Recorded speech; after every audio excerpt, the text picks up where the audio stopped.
Bonjour, j'espère que vous allez bien. On va un peu plus décortiquer l'utilisation de cet outil pour pouvoir percer et mettre des tourillons. C'est simple, on voit ça tout de suite.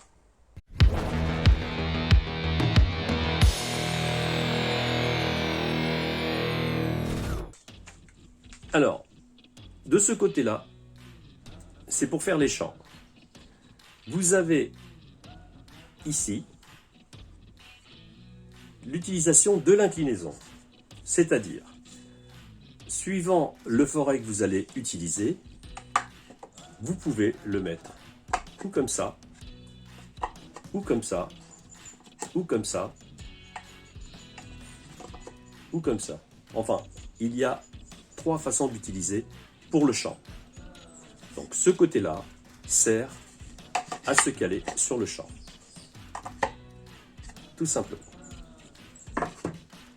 Et ce côté-là sert à se plaquer sur la plaque, sur la tablette, pour percer le trou. Et ces encoches vous serviront à vous caler sur les tourillons. Je vous montre ça tout de suite. Alors, si je veux mettre une tablette en haut et en bas sur un montant, c'est-à-dire comme ça,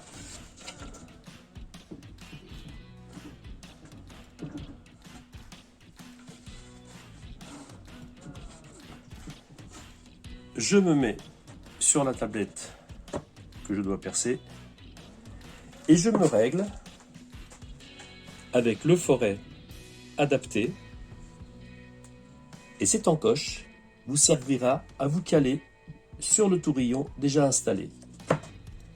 Et là, je vais pousser jusqu'à m'aligner avec ce trait-là, sur ce trait-là, qui est la moitié de l'épaisseur de la planche.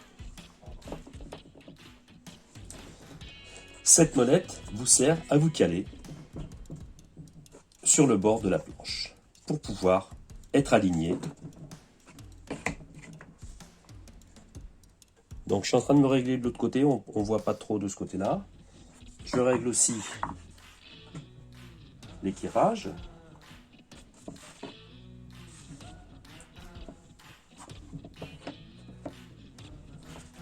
Encore un tout petit peu.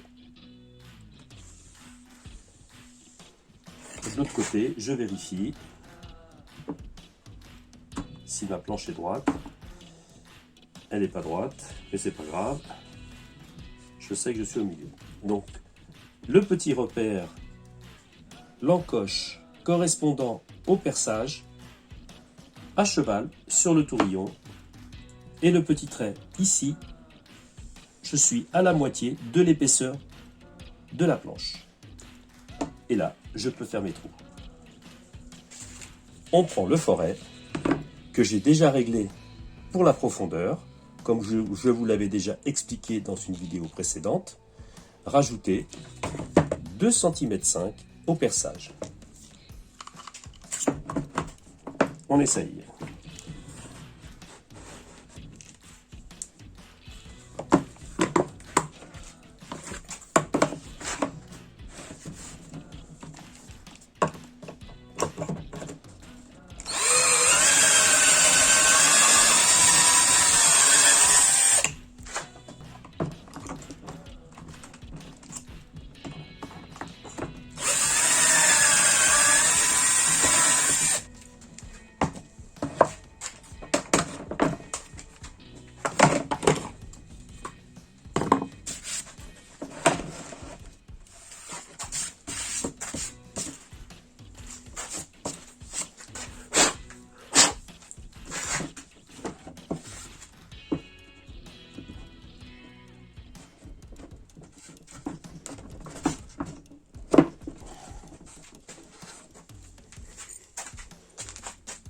Et voilà.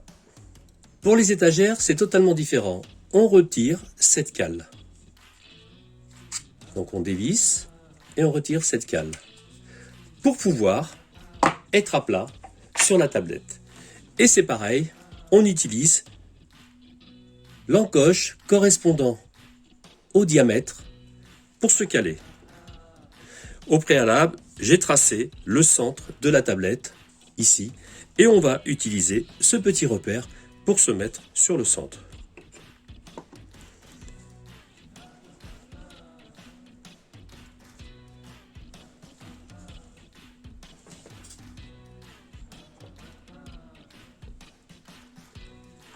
Une fois qu'on est bien calé, les serre-joints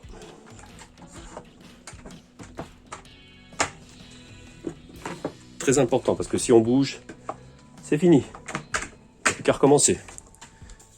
Le forêt toujours pareil, même profondeur.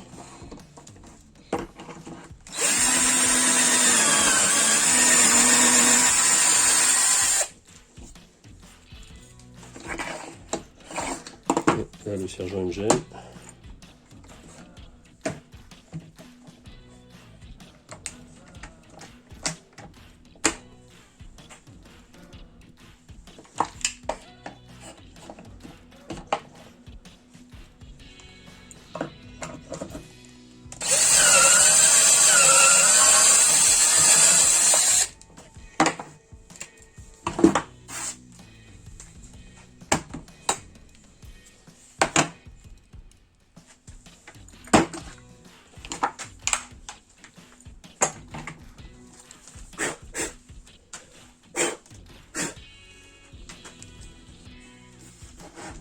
Et là, on vérifie.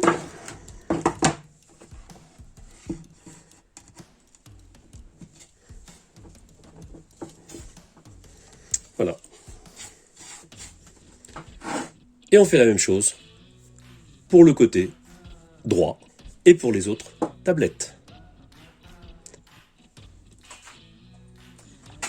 Voilà, j'espère que je vous ai apporté un petit peu plus de détails sur l'utilisation de cet outil. Très pratique, qui permet de réaliser un assemblage sans vis.